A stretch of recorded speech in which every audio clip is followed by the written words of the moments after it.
Olá a todos, boa tarde. Então, estamos aqui com a professora Ivana para a próxima palestra. Professora Ivana, vou chamar ela de professora porque ela é nossa docente, né? Mas ela é doutora em antropologia pela URGS e atualmente docente da UFBA, Universidade Federal da Bahia, pesquisadora da URGS também. E ela é envolvida aí em diversos projetos de pesquisa, né, em universidades na Inglaterra, em Londres, universidades na Alemanha, na França. Então, tem uma ampla experiência aí no tema, dentro da área, e ela vai trazer esse olhar aí da antropologia a partir do lugar da antropologia para com os animais. Então, muito obrigado pela presença, professora. E ficamos felizes com a tua presença aqui, mais uma vez, para poder contribuir com todo mundo. Fica à vontade. Oi, Fernando, obrigada por esse acolhimento sempre tão caloroso. Eu sou prof da FAESDA, né? Com muita gratidão, muito orgulho. E já há 4 anos, né, Fernando, do pós-graduação em intervenções assistidas por animais. E estou muito feliz de estar aqui de novo nesse seminário. Eu já participei daquela edição que foi há uns 2 anos atrás ou mais, Fernando. E Isso, a nossa primeira edição foi em 2022, dezembro de 2022. eu vou tirar porque não está pegando aqui. E acho que dá para me ouvir bem, né? Dá para Sim, me. estamos ouvindo. Tá. E que o fone não deu muito certo. E bom. Também gostaria de agradecer o fato de estar aqui no meio desses estudantes. Espero encontrar alguns dos estudantes que eu tive a oportunidade e o prazer de conviver nesses anos já do pós-graduação. E também dizer do como foi também prazeroso e sempre um grande aprendizado escutar as colegas que falaram antes de mim. Muito obrigada por isso. Eu vou, então. Eu vou trazer uma fala que é de quem estuda, né? As IAs. Eu vou trazer uma reflexão que eu venho fazendo já. Eu venho escrevendo esse artigo já há uns 2 anos. E, e para pensar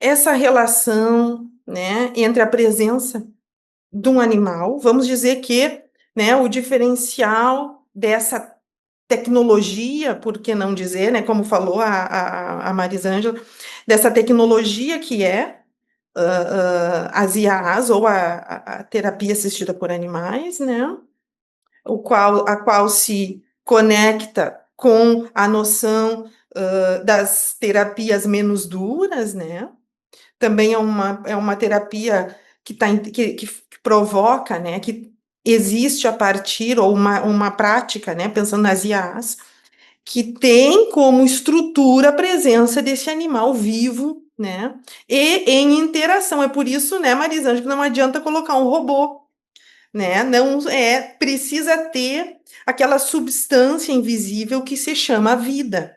E que, aliás, é objetivo de estudo largo dentro da filosofia e da própria biomedicina, né? Tentar entender o que nos mantém exatamente vivos, né? Bom, isso é outra conversa.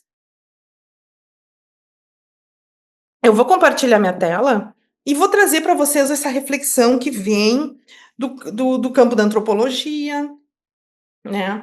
Que tem a ver com aquilo que eu trago também no curso, né? Que é esse diálogo entre uma abordagem social das relações humano-animais, né? Uma abordagem antropológica, e dentro de todo o aparato científico, que é a análise, né? A produção de conhecimento científico dentro do campo das ciências sociais. E E esse campo, né, que se desenvolve, isso como mostrou a colega que falou antes de mim, né, o quão vasto tá o campo das IAs e da zooterapia em geral, né? Eu uso o termo zooterapia para me referir à terapia assistida por animais. Então, vocês vão me ouvir falar disso aqui quando eu for ler a minha apresentação, mas eu já vou introduzi-la, porque não vamos nos delongar. Vamos ver se eu consigo aqui.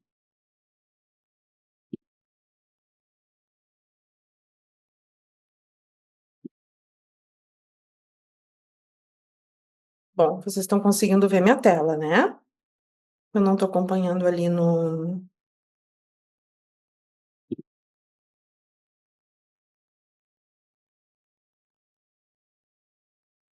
Sim, estamos vendo. Se puder maximizar ela, Claro. Aqui vocês continuam vendo a apresentação, né? isso. É, Só não. Tá, porque eu botei o meu, eu vou maximizar aqui, sim. Pelo menos eu vou tirar, que é que eu tenho que ler o meu. Vamos ver.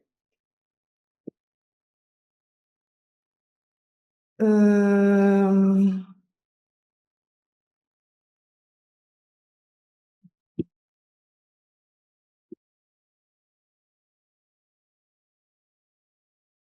Dá para ver aqui.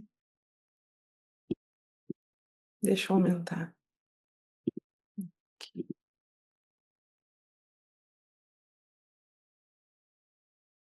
Se eu deixar assim, é ok? sim, dá para ver, mas se Tá encontrar pequeno. o botão de maximizar, um pouquinho melhor. É que aí eu perco o meu texto. Peraí, só um pouquinho, eu vou fazer outra coisa. Não, tá tranquilo então. Melhor É, que tá, você consiga fazer com conforto, hein? Só tá. troca de lâmina para ver se ele tá trocando pra gente também.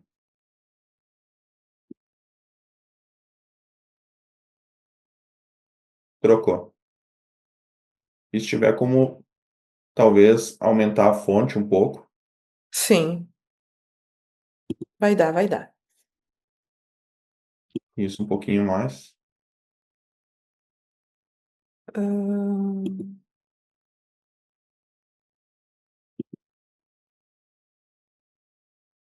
melhorou um pouquinho? Sim, agora tá bom. Um Tudo bem? Tudo bem assim? Tá bom. pouquinho menos. Para pegar toda a tela. Isso.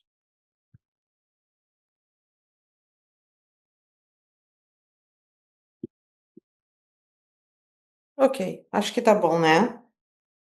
Tá bom, tá bom. Tá, na minha tá. Ok, então, pessoal, vamos lá. Eu vou falar para vocês sobre representações coletivas de praticantes, né? De praticantes, de praticantes ou usuários ou pessoas que são assistidas com zooterapia dentro do ambiente biomédico. Isso foi o tema da minha pesquisa de doutorado, que eu defendi em 2015 na URGS, na antropologia na URGS. Eu fiz um trabalho de campo, ou seja, uma etnografia, um acompanhamento, junto não muitos, mas porque eu fiz uma etnografia de longo tempo com algumas mesmas pessoas, mas eu tive então interlocutores importantes em Porto Alegre.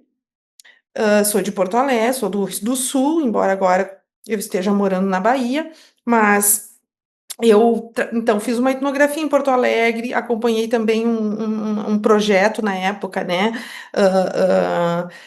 no Rio de Janeiro, em São Paulo, e depois eu fui para a França fazer parte do meu doutorado, e lá eu acompanhei também, fiz uma etnografia lá, dessas pessoas que desenvolviam naquele momento, a gente está falando ali de 2013, 2014, né, 2015, mas que desenvolviam as TAAs, né, e aí na França se chama mediação animal. A gente vai ver que muda um pouco a nomenclatura, mas e isso tem nuances da cultura, claro.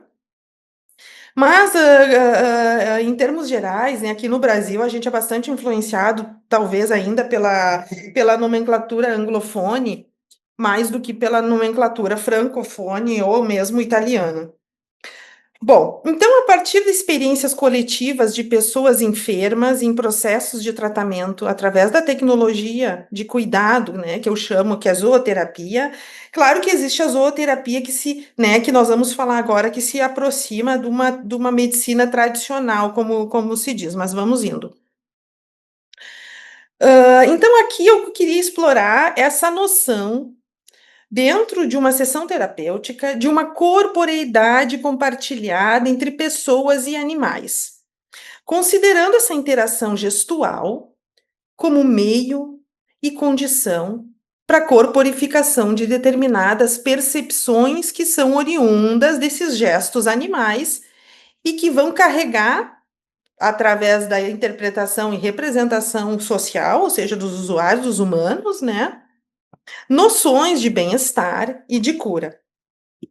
Eu gostaria de destacar que aqui no título eu coloquei representações sociais da ação animal, né? Gesto, afeto e efeito, mas esse afeto não é afeto de amor, não é exatamente isso, é afeto de afetação, de se deixar afetar pelo outro, de levar em conta aquilo que o outro faz dentro da sua realização da realidade, tá? Até no final a gente pode falar sobre essa questão do afeto. Vocês sabem, né? Quem já também fez o curso e que conviveu um pouco nos nossos encontros, eu tenho uma crítica assim sobre essa coisa de aqui talvez apareça de colocar o animal nesse lugar de só bom, né? Que ele veio ali, ele tá ali só para dar amor, que ele não tem, né? Que aquilo seria quase que simplificar a relação tão complexa que é, né, a relação humano-animais. Mas então seguimos. Então esse meu trabalho de campo foi realizado nesse período, né? Eu trouxe aqui algumas algumas imagens dos projetos que eu acompanhei. Então, eu acompanhei esse projeto que na época se chamava Pet Terapeuta, hoje é uma associação. Naquele momento, então, estava, né, o que hoje são associações, o que hoje são propostas mais, como diz, bem sustentadas de terapia ou de IAAs, né? Naquele momento se realizavam como projetos, se introduzindo no campo biomédico, oferecendo seus serviços. Então, aqui em Porto Alegre, à esquerda, né? Vocês podem ver um cão, ela estava trabalhando com 3 animais ao mesmo tempo para promover a socialização, né, da pequena calopsita que está ali já no braço da senhora idosa. Aqui é uma casa geriátrica em Porto Alegre. Ao lado, em São Paulo, então, eu tive a oportunidade de acompanhar os trabalhos da TAC, que é Terapia Assistida por Cães. Eu acompanhei na parte, meu Deus, de crianças, né? Me foge agora a palavra. Eu estou com um pedagógico na cabeça. Mas esse serviço, então, atendendo a crianças, né, dentro de um espaço bastante grande, cheio de né, materiais, enfim. E acompanhei no Rio de Janeiro, pelo próximo, que talvez alguém conheça, porque eles são já é uma associação que começa com uma proposta de pessoas que vão lá e se oferecem para trabalhar, mas focada em IAAs, atividades de recreação, né? E aos poucos vai então se expandindo para TAs também, né? Ou atendimento em hospitais. Aqui esses animais são todos voluntários com os seus humanos que se voluntariam e levam seus animais para visitar escolas, APAES, né? E do lado, ainda no Rio de Janeiro, o Projeto Animales, que eu tive a oportunidade de acompanhar também um psicólogo, né, um neuropsicólogo com formação dos Estados Unidos, que trabalha só com coles, e com calopsidas, porque ele também trabalha com idosos que desenvolveram Alzheimer. Então, dentro do trabalho dele, ele tem razões para escolher esses animais. O Collie, por exemplo, por remeter àquele filme conhecido que é o da Lassie, né? Já talvez alguns de vocês não conheçam. Mas, enfim. E aqui na França, eu visitei a quatro patas tendresse, né? Quatro patas. ah, Como é que é tendresse? Carinho, enfim, né? Ternura. Que usavam cães, e coelhos, e aqui a Sirius, mediação canina, que eu fiquei um tempo maior também pesquisando com eles, e que usava cães, então, e atendia em hospitais também, tá? Então, esse é da onde eu tô falando, para poder pensar com vocês essas ações animais e pensar no efeito terapêutico a partir de nada tão obscuro assim, mas sim essa troca de ações que vão promover uma certa corporificação daquilo que é positivo dentro daquele contexto, né? Então, tomando como perspectiva analítica, né, a ação animal que se torna terapêutica no processo de tratamento, né, passando por estudos que abordam esse papel ontológico de determinados animais nos grupos sociais, né? A gente pode pensar né, no que significa a vaca, né, na Índia e o que ela significa no Brasil, por exemplo, né? Qual é esse lugar ontológico que eles ocupam na cultura, né? Então, aqui, né, no que eu gostaria de chamar atenção, eu parto dessa ideia de que essas dinâmicas estabelecidas entre humanos e outras espécies animais ou vegetais devem ser abordadas de um ponto de vista antropológico, no sentido de ver como as pessoas desenvolvem relações com outros, né, com outros, através dessa perspectiva que considera a história do desenvolvimento desse contexto, mas também as representações sociais que ele apresenta, né, não só os efeitos biomédicos, vamos dizer assim, fisiológicos, né. Eu também não gostaria aqui de tomar a zooterapia, como muito tem se acusado, como um placebo, né? Ou uma cura, onde a eficácia seria puramente simbólica, né? Uma coisa na cabeça do indivíduo, né? Mas partindo de uma perspectiva de que, bom, quais são os mecanismos físicos e emocionais que são colocados em serviço pelos envolvidos durante a atividade. Eu falo de terapia aqui, né? Eu também penso sobre a paisagem urbana, né? Eu gostaria também de apontar isso. Quer dizer, esse espaço cuja estética das relações ela tem uma genealogia complexa e também criativa, né? Surgindo novas sensibilidades, né? Inclusive para relações entre humanos e não humanos, considerando as práticas multiespécies que se desenvolvem no espaço urbano, né? Pensando também nessas grandes cidades. Então, a convergência entre animais e humanos em processos de cura ou tratamento dos males humanos não é nova. Evidências inicialmente mostravam, né, falavam no que se convencionou chamar de práticas tradicionais de cura, né? Termo em desuso, pelo menos no campo da antropologia, visto que a palavra tradicional, nesse caso, acaba por coadunar com um movimento colonialista evolucionista, no sentido que o do tradicional tem que ser, né? Tem que deixar para trás, que precisa criar novas coisas. Aliás, a gente podia falar do problema da nossa matriz de desenvolvimento e da ideia do que é progresso, né? Como se o que vem atrás, como se fosse tradicional, tem que não pode existir mais, né?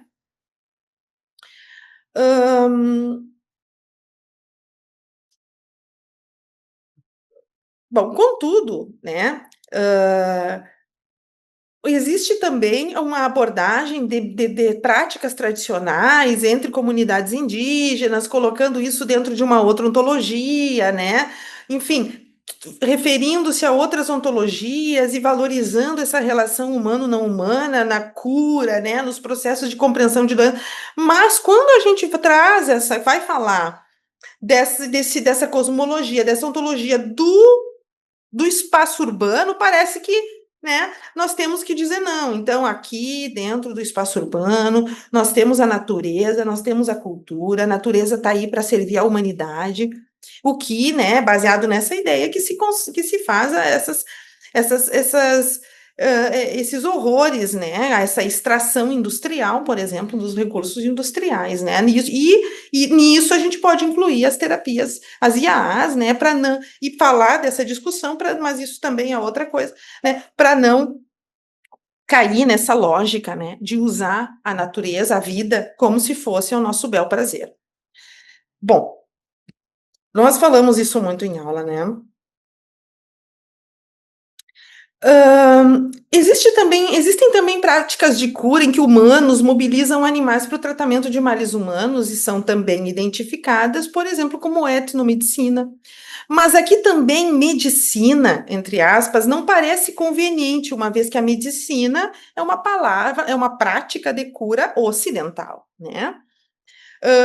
O uso de partes, órgãos ou substâncias provenientes de animais, assim como suas características morfológicas, são recorrentes nas mais diversas sociedades. E no Brasil, são incluídas numa estratégia, né, numa categoria chamada medicina popular brasileira. Né?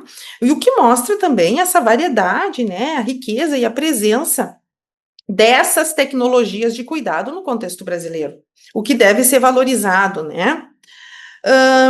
Assim, né, a relação entre humanos e animais tem diversos contornos dentro do aparato de cura e tratamento hegemônico no mundo e no Brasil atual. Embora esteja estruturado, né, nessa herança europeia, patriarcal, positivista e humanista, conta ainda com o expressivo legado das perspectivas locais indígenas e africanas, apesar de todo o genocídio contra comunidades não brancas na América do Sul. No Brasil, diversas técnicas que usam animais como dispositivo de cura ganharam um lugar importante na manutenção da saúde em inúmeros grupos, atualmente, né, dentro desse contexto urbano também, mostrando a diversidade, né, nas formas de curar, mas também nas formas de relação entre humanos e animais e plantas. Né? Bom, então, para a gente pensar um pouquinho melhor a respeito do efeito terapêutico da zooterapia, para a gente poder ter uma outra matriz de pensamento que não seja a análise de elementos fisiológicos, né? Eu queria pensar melhor acerca da técnica de colocar o animal sobre a pessoa tratada nas sessões de zooterapia. Eu vou falar um pouquinho, né, sobre como esse ato, esse gesto, essa ação de colocar o animal sobre a pessoa tratada, né, oferece desdobramentos, né? Vou falar um pouco do que isso acarreta no contexto da zooterapia, né? E também vou trazer estudos que remetem à intencionalidade do animal numa discussão mais contemporânea, né? Então, eu trouxe inicialmente essa frase, né, que é da Bárbara Smuts. Ela é uma antropóloga que dá aula na Universidade de Michigan, nos Estados Unidos, e tem um trabalho dialogando muito com a etologia, né? Ela é uma primatóloga e trabalha na mesma equipe da Donna Haraway, e ela tem um texto em que ela abre esse texto dizendo isso, né? Ela escreve em inglês e eu traduzi aqui. Ela diz assim, de vez em quando, porque ela fez um trabalho observando cães, né? Ela e seus estudantes. Então, ela diz, de vez em quando eu olho bem nos olhos dos meus cães e pergunto, quem é você? Normalmente a resposta é um abanar de rabo ou um olhar direto para o pote de biscoitos. Mas de vez em quando, eles ficam sérios e me olham fixamente, como se dissessem: bem, e quem é você? Né? Então, eu acho esse excerto do texto dela também muito alegórico do que eu acho do que eu gostaria de chamar a atenção aqui, né? Que é tratar o animal como uma alteridade capaz de propor, uma alteridade que não atua só por instinto. Né? Pensar que determinadas emoções, tanto em humanos quanto em animais, são treinadas, o que mostra a capacidade de aprendizagem.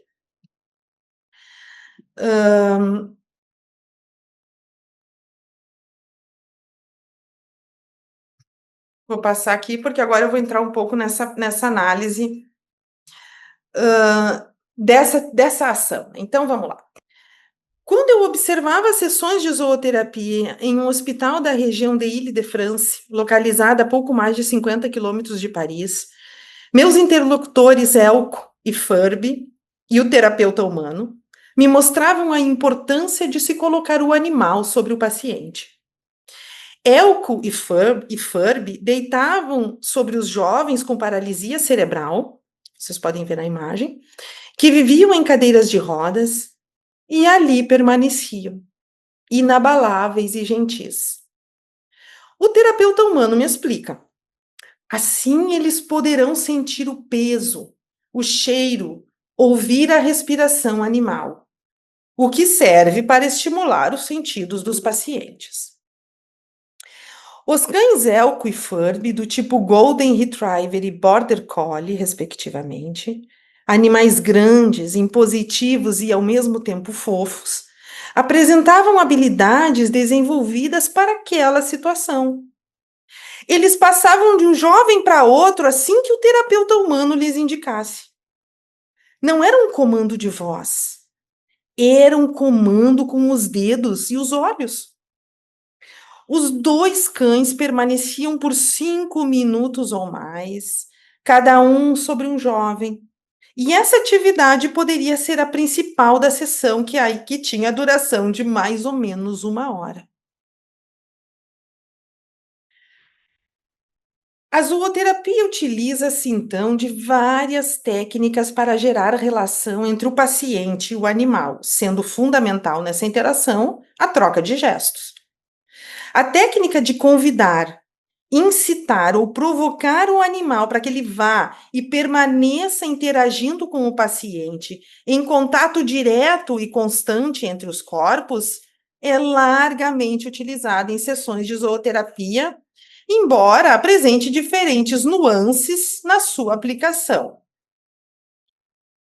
A título comparativo, no contexto brasileiro e francês, que foi aonde eu tenho algum lugar de fala, porque foi o que eu conhecia. O que se tem em consenso é que o animal deve permanecer certo tempo sobre o paciente, sem que ambos façam movimentos bruscos que possam assustar ou machucar um ao outro. O terapeuta humano não segura o animal em cima do paciente, mas muitas vezes o deposita sobre a pessoa, principalmente coelhos e porquinhos da Índia. Outras vezes ele convida o animal para subir na cama, ou na cadeira, ou nas pernas, por exemplo, cães, coelhos.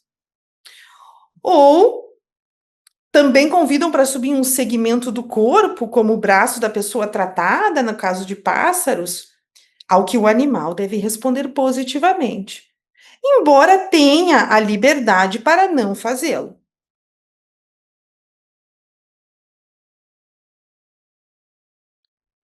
Assim, o animal, ao cumprir a ação de estar sobre a pessoa, não executa um movimento músculo-esquelético apenas, né?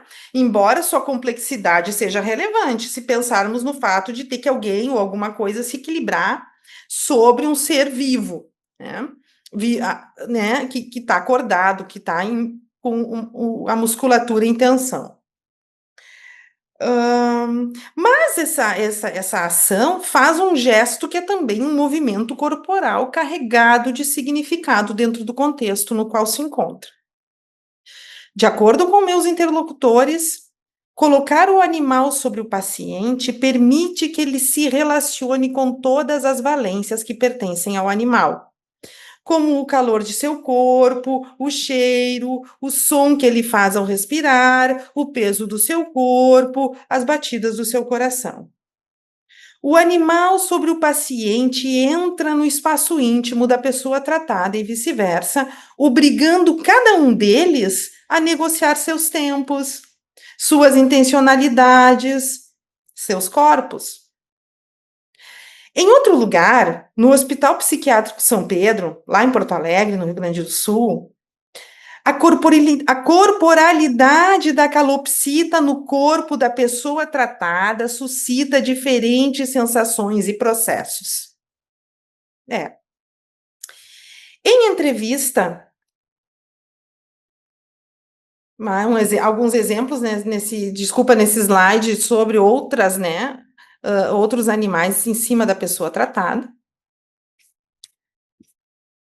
E esse aqui que eu quero que vocês olhem.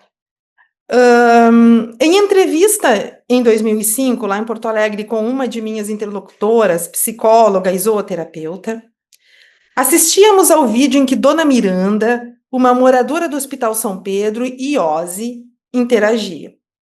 Dona Miranda dizia que Ozzy é um animal que cura o seu ombro, porque sempre que chegam ao hospital para a sessão coletiva, a terapeuta humana coloca a calopsita no ombro de Dona Miranda, que sofre de uma tendinite crônica, o que lhe causa dores, né, e sofrimento.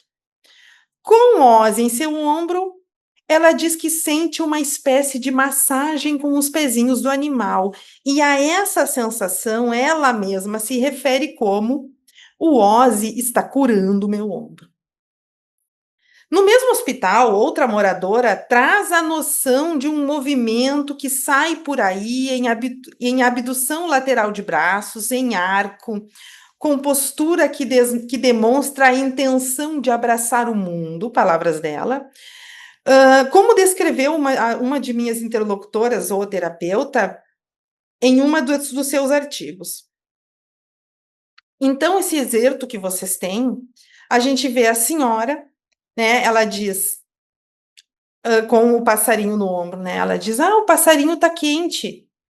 E a terapeuta diz, o que quer dizer ele estar quente?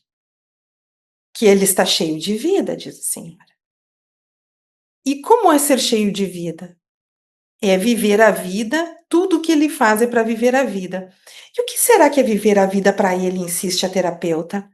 É ser feliz, não reclamar, aproveitar, trabalhar no que gosta, essas coisas. E o que tu não gosta de fazer? Pergunta a terapeuta. A parte do trabalho. E como será o trabalho dele? É bonito o trabalho dele. As crianças todas se juntam para ver ele e ele diverte as crianças. E o que tu faz no teu trabalho que também é legal? Pergunta a terapeuta. O passarinho, ela volta no passarinho. O passarinho, por exemplo, é uma coisa que eu gosto. É uma gracinha tudo que ele tem e todo mundo ama. Mas ele, de certo, também não gostava de ficar indo nos ombros desse monte de louco. Agora a gente vê que ele gosta de se divertir e até se diverte. Agora a gente faz bem para o passarinho. E bom, essa conversa continua. E ela vai dizendo que o calor do animal é vida. E se ele vai lá, e quando ela diz, se ele vai nos ombros desses loucos, não é porque ele gosta, mas sim porque ele não quer sujar os pezinhos. Então, é possível perceber que esse corpo a corpo vai sendo emulado e incentivado pelo terapeuta humano, mas constantemente é a própria pessoa tratada que volta a falar do animal, ou seja, ele acaba sendo uma referência na formulação da realidade. A pessoa tratada vai trazendo aquilo que é do animal, citando os gestos, o corpo, o que ela acha que ele não quer fazer, por que será que ele fez? No próximo excerto, que eu vou mostrar, que está aqui,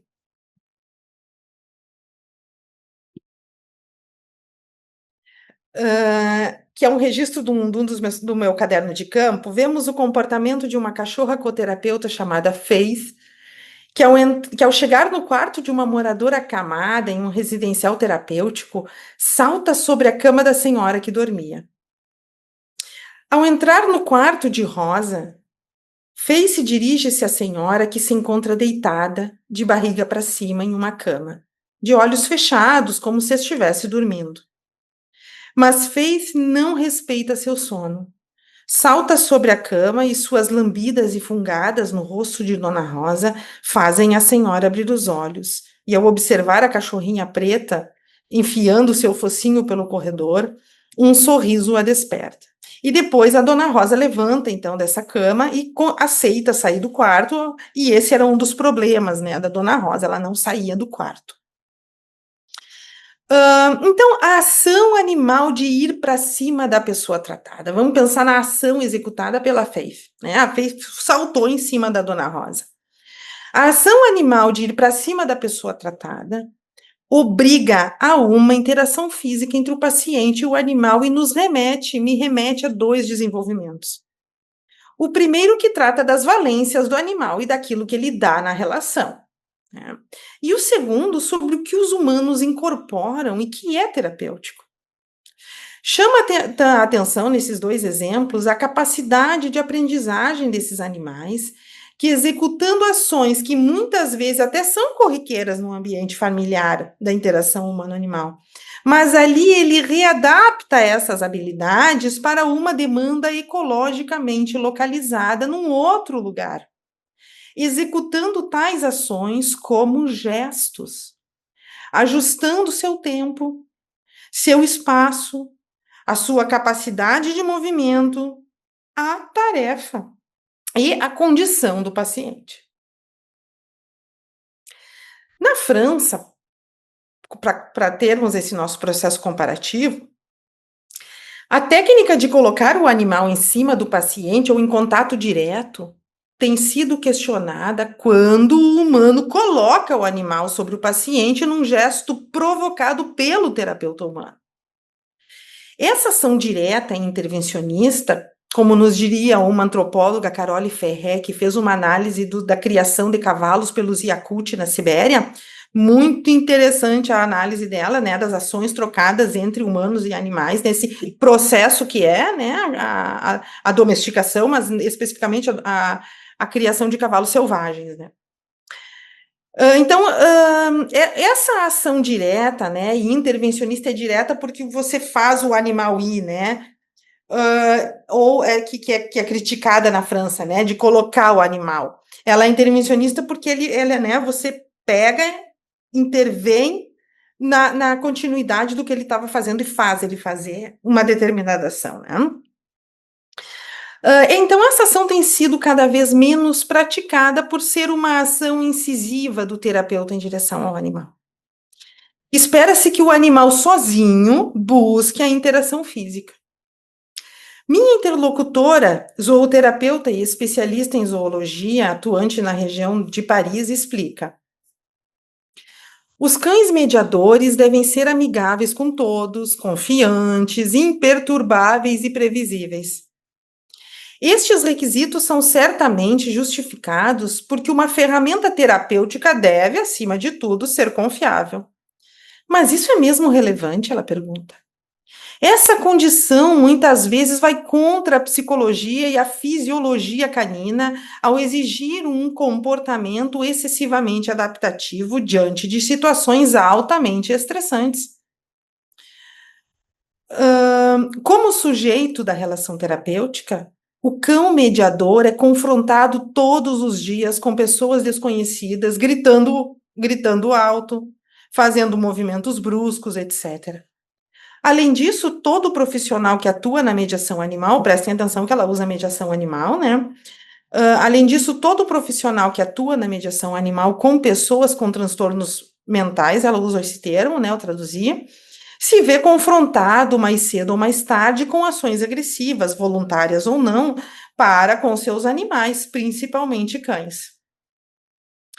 Então, ao evocar o tempo e o espaço do animal, minha interlocutora se referia ao conceito de distância de fuga e de aproximação, noção desenvolvida na teoria bifásica de Theodor Schnerler, um zoólogo estadunidense, que tratou, dentre outras coisas, de mostrar que a sociedade das formigas de correição, como a gente chama, operava mais por excitação coletiva do que por escassez de alimentos. A distância de fuga seria a distância máxima de aproximação, ou um limite mínimo, que um animal permite que outro ser vivo se aproxime dele antes que ele se movimente para aumentar essa distância, ou simplesmente fuja. Esse limite comumente não é uma linha tênue, mas sim uma faixa que pode variar de acordo com a situação em que o animal se encontra. Se em área aberta ou em uma localidade com obstáculos, se ele é doméstico, asilvestrado ou selvagem. Também o tamanho do animal que se aproxima, né? Entre outras variáveis.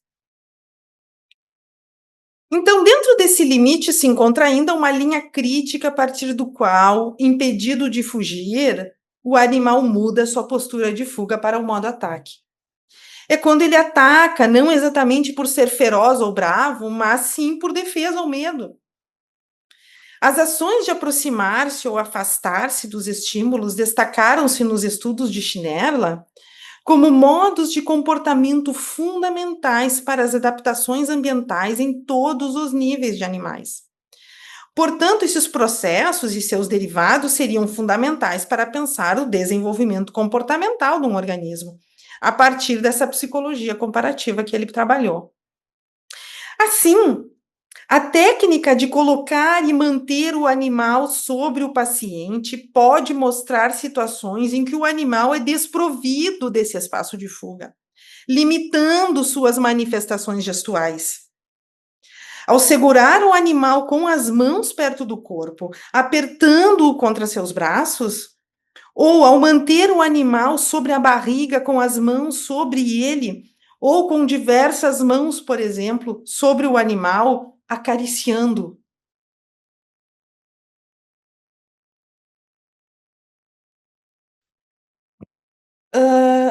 Algumas pessoas tratadas por zooterapia e muitas propagandas de terapia com mediação animal apresentam o animal como uma sorte de bichinho de pelúcia, o que justifica pegar, abraçar e apertar, como falamos antes, em todos os lugares, em todas as direções. Nesse caso, a representação de um animal dócil e que não reclama é uma das dinâmicas mais perversas que a domesticação no contexto urbano apresenta. No caso de minha interlocutora, que eu citei antes, né, que é francesa, que defende a não intervenção do terapeuta para colocar o animal em cima da pessoa, ela, identificando que frequentemente suas cadelas terapeutas se encontravam nessa situação de suportar o toque de vários humanos estranhos, passou a trazer para as sessões brinquedos e recompensas, como bifinhos, para que os cães se sentissem um pouco menos incomodados e no controle da situação.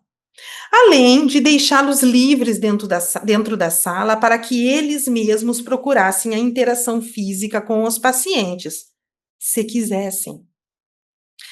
Ela foi ainda buscar uma especialização em zoologia sobre comportamento animal e assegura que, nas sessões de zooterapia, é necessário respeitar os tempos dos animais, o tempo de aproximação e o tempo de fuga.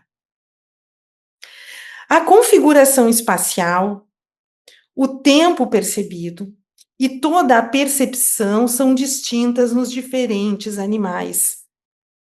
Espaço e tempo são, como destaca Rodrigues, um estudioso da etologia, espaço e tempo são fenômenos que foram considerados como categorias por serem irredutíveis a outros fenômenos da nossa experiência. Essa premissa do tempo, do ser, né, do tempo de um ser vivo, de um organismo, foi um dos grandes postulados dos estudos do biosemiótico do etólogo alemão Jacob von Schill, tendo a noção de momento do animal sido por ele definida como o intervalo do tempo em que a diferença entre antes, é um frame, né, que a diferença entre o antes e depois não existia ainda. Então, esse tempo medido por Schill Trata-se da extensão do espaço de tempo relativo aos movimentos executados e perceptíveis para o homem e para os animais.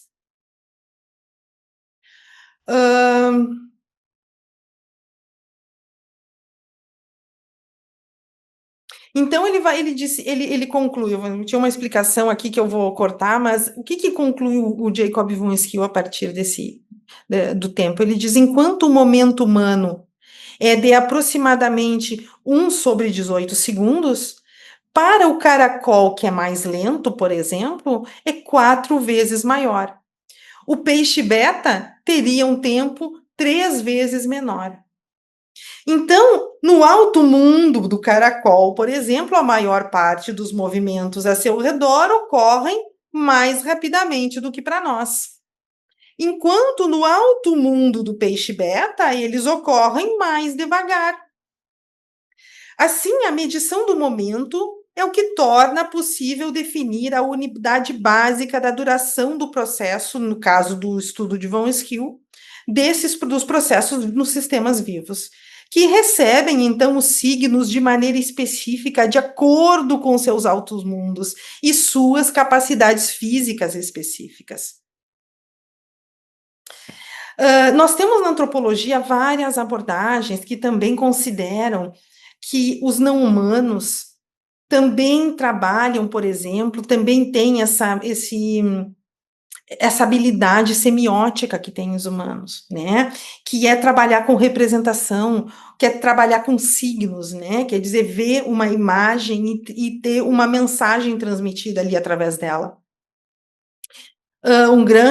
A análise proposta pelo antropólogo Eduardo Kohn, num livro em que ele escreve, que ele publica em 2017, que diz Como Pensam as Florestas, né, traz essa noção de semiose como uma condição de vida, assim como a gente vê no Jacob von Schill, né?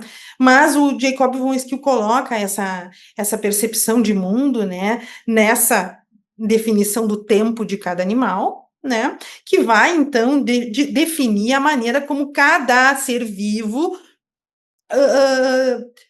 como dizer, corporifica a realidade, né, e significa ela. Já estou me encaminhando por fim, tá?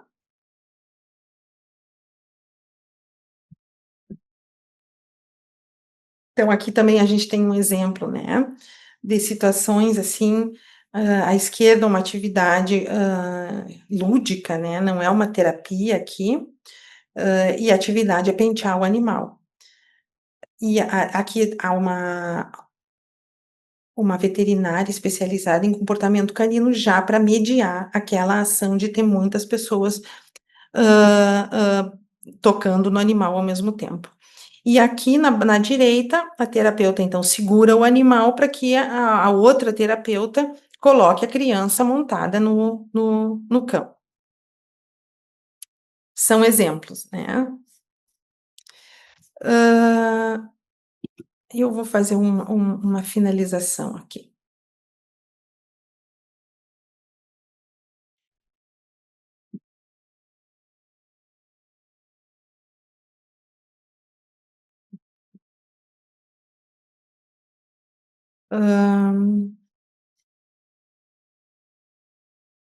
Então, o que eu gostaria de chamar atenção aqui é sobre algumas qualidades dos animais que, através desses relatos, dessas imagens e dessas descrições de campo, né, a gente pode apontar.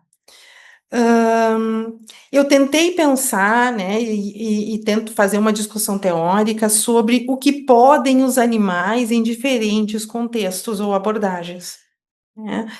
Se a gente for considerar esses estudos na antropologia, né, e esses estudos em antropologia, em etologia, por exemplo, do Jacob von Schill ou de outros etólogos, né, que têm analisado o comportamento animal, o comportamento de sociedades animais, né, a gente vai ver que as capacidades animais, né, como por exemplo, essas habilidades que operam no processo de tratamento da saúde humana, né, são mobilizadas o tempo todo dentro de uma noção técnica, né? Pensando as IAs como também como uma intervenção técnica e o que elas fazem, porque parece que é muito.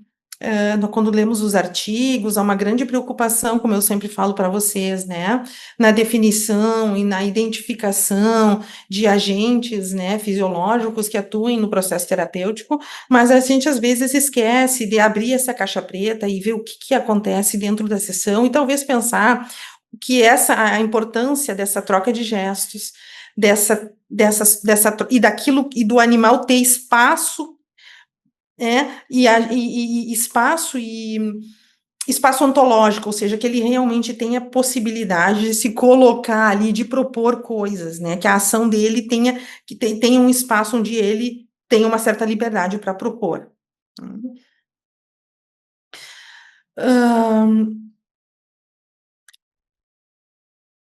Então, se os estudos biomédicos, né, consideram determinadas técnicas de cura, né, como placebo, as etnografias, por exemplo, nos mostram que essas experiências pessoais revelam a ação dessas alteridades concretas, né, que são os animais no caso da zooterapia. Embora elas nem sempre sejam visíveis, não porque elas não estão ali, porque há um ponto de vista na sociedade, né, em que às vezes, que de tradição, coloca o animal como num lugar do não dotado de razão, né? Em si não dotado de razão, passível de qualquer tipo de exploração, embora saibamos, a nossa sociedade já sofreu, né, muitas atualizações, a Lei Arouca, né, e tantas outras que vêm dos movimentos em defesa dos animais, né? Nós já vimos isso.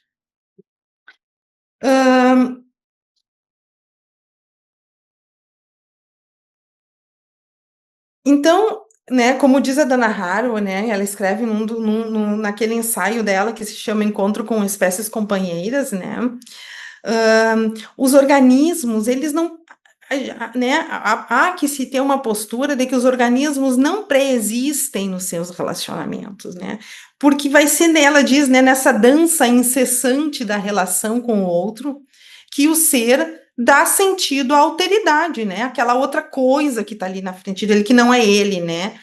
Que é o mundo, né? Essa alteridade que é também esse animal. E é assim também que ele vai fazendo a si mesmo, né? Essa relação dialógica, assim. Eu gosto da Dana Haraway, né? Porque ela nos ensina que o conhecimento, tanto para a vida quanto para a ciência, depende do reconhecimento e da interconexão de sujeitos, e esses sujeitos não são todos humanos. Então, a zooterapia, né, enquanto uma tecnologia terapêutica, revela a variedade de emaranhados humanos e não humanos nessa cena político-social na qual ela se desenvolve. E nos reporta para os espaços urbanos, a emergência de outros tipos de relação com a natureza, através de conexões corporais, cognitivas e emocionais, apresentando relações, né, de alteridade significativa. Que eu acho que é isso que ela nos ensina também, tá? Então, eu fico por aqui. Deixa eu ver onde é que nós estamos aqui. Parar de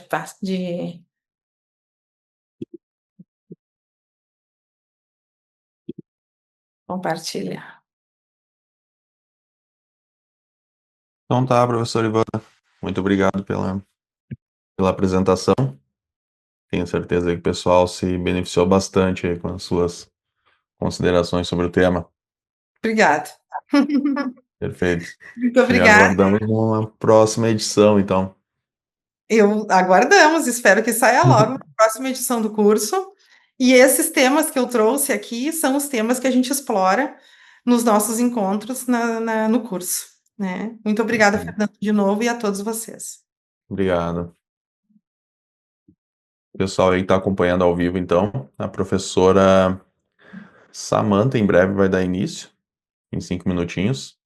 Aí a gente pode fazer aí um intervalo para tomar uma água, para descansar. E em breve a professora Samantha inicia.